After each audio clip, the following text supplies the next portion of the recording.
Voin chu sai rang pithiang kanan tloa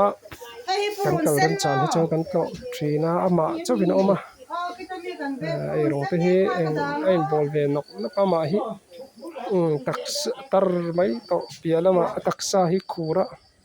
ai pon lampanga in landan antilang zuai ani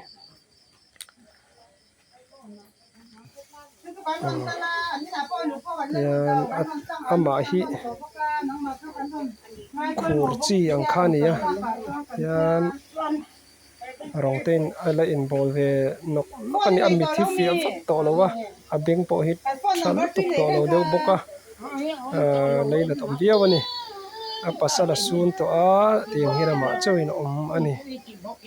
thenom khoveng te thil pek te tiang hi ring chu ni ve maya chang chon thenom te pon long te pon bol sak ni om tak thi da ni chang chuanin a mai na am bol chu tam zoka ena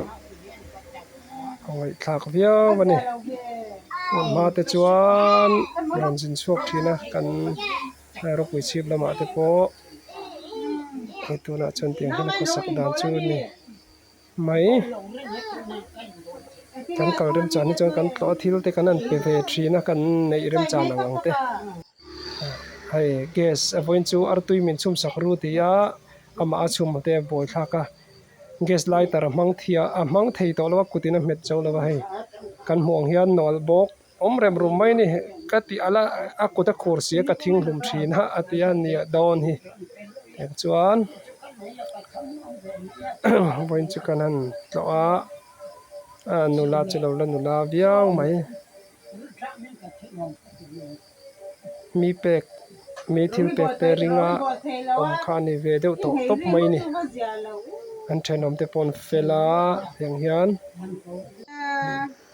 hei kan ho san dona theilovin min an thla ve ni hi khur na sa a khur taksa khurang chi khania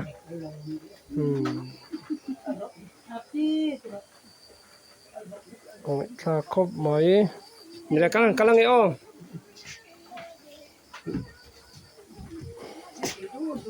meron thla du lo mero